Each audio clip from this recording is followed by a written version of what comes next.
Dirk, I'm so thankful that you join me right now for this conversation about NFTs, about Upland. We love it that you sponsor our event. We couldn't do it without you this year, last year. I know it's a whole lot different this year in the metaverse than it has been in the past. Well, thanks for jumping in. Can you introduce yourself and Upland to any of the folks that tune in and are not familiar with you and your company? Yeah, Ian, thank you for having me. Very excited to be, with you guys again, right after last year, which was actually the last event I attended in person, to be honest. So this one is actually the first event I'm going to attend. So it's going to be, one, hopefully not the last again. That's we're all good. So everyone, my name is Dirk Lute. I'm a co-founder of Upland. Upland, as you can see in my background, is this llama. We have this little hero. And what we always say, we're an NFT metaverse mapped to the real world.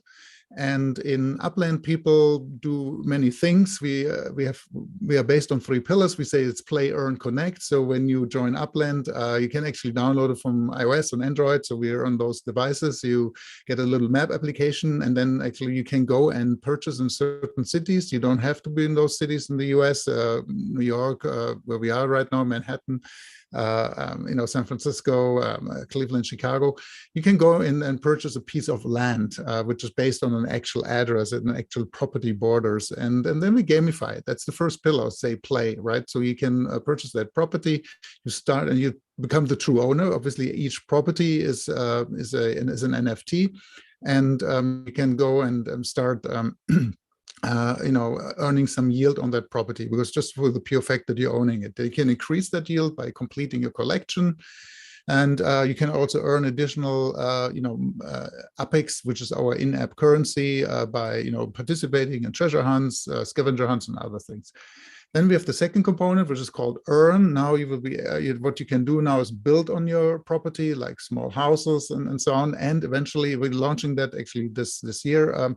You can have maybe some small businesses you can operate on those properties. So that's the big plan for this year, hopefully, or maybe early next year. That's where we're going to launch it. And you can start selling NFTs to other players. And what is unique on Upland is that you actually can go and sell those for US dollars, because we have money transmitter license for the US. And that's how we actually can extract monetary value out of the game again. And also what we recently introduced, an NFT portal. So you are able to import NFTs from other blockchains into Upland. And then, then you can run a business in Upland and sell those NFTs maybe to other players, like a virtual art gallery and so on. Currently, it's only available for Wax in a certain project, but we have clear plans, to import also from other blockchains. And the last component is then connect, where we say, hey, we already today have a huge community on Discord, where we allow them to really come in and and enjoy with others, what they are doing together, can come up with community project and so on. Super exciting. So that's in a nutshell what Upland is about. We have sold over 2 million NFTs so far, and which is quite a number, obviously, and have been growing quite significantly since we were last year at NFT NYC. When you and I met, it was at the World CryptoCon. I think it was October 2019. And I remember the llama. I was like, this is the coolest thing ever. And I was really excited about, it's Monopoly, it's metaverse, it's NFTs.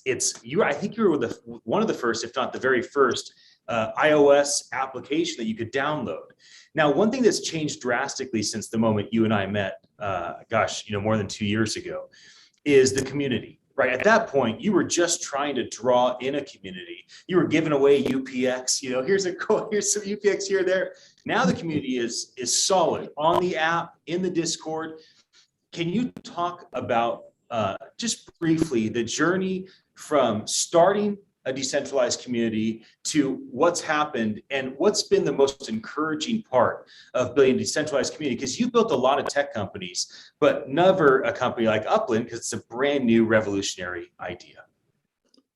Yeah, very good question. So when we've met in 2019, we were only in closed beta, right? We only had a wait list, and we did let 10 people in per week or something, just very, very slowly. And we came into open beta only in early 2000s. And And so first of all, when you think about the community at that time, everything was just crypto, and and actually we were talking about NFTs, from day one, and we understood we were, but I always said, let's don't use that in marketing because Upland's vision is to go really mass market and not only for crypto aficionados.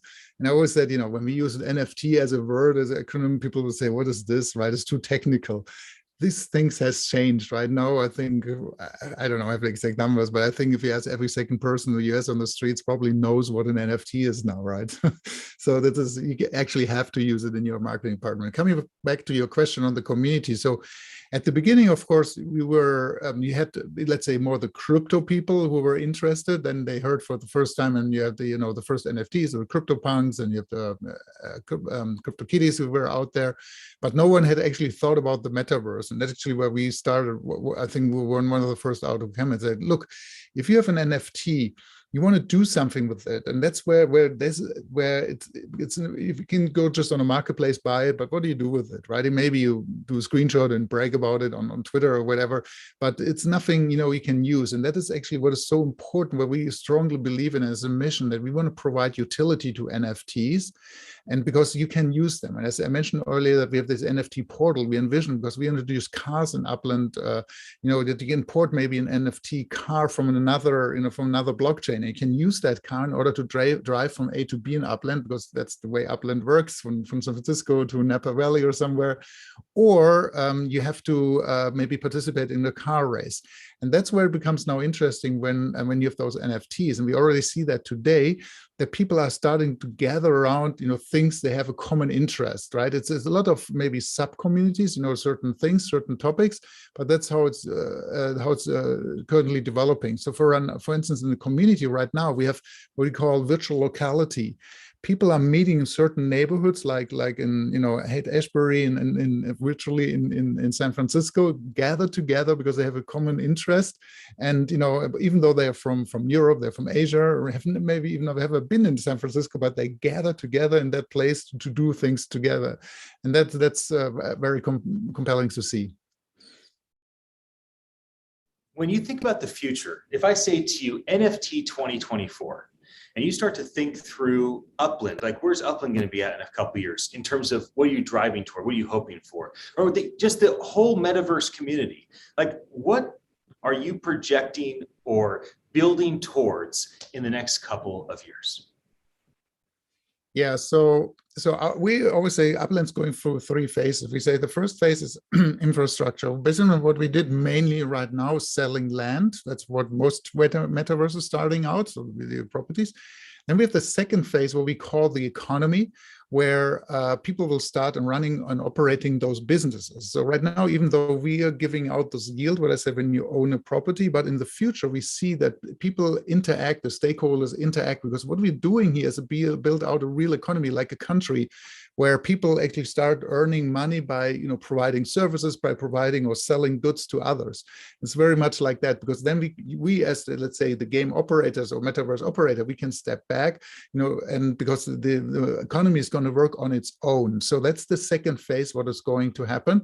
And then we say when we see in 3-4 years time, or I clearly see, and that is our third phase, where we say mixed reality.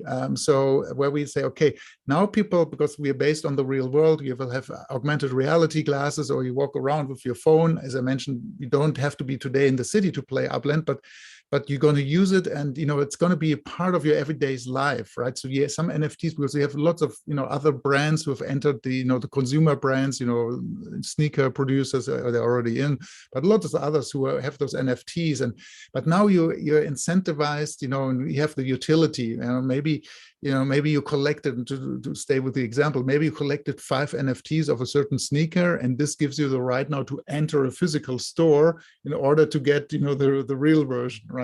So these kind of things are going to happen. So the whole world is going to be gamified in context with the NFTs, because obviously they represent value. We like to keep these short, so let me ask a final word. If you had all the billboards in Times Square and you have everybody's attention, what's something that you'd say to the NFT NYC community?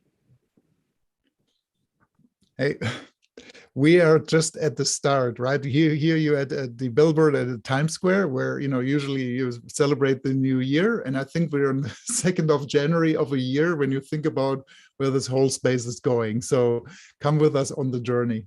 I love that. For those that are watching live or see the archive of this, thank you for your attention. If you don't know me, my name's Ian Utilli. I'm one of the co-producers of NFT NYC, and we are so very thankful, Dirk, for people like you that sponsor our event, that speak at our event, and that make the community that we all enjoy gathering together once a year there in Times Square. So, Dirk, I'll see you in New York very soon.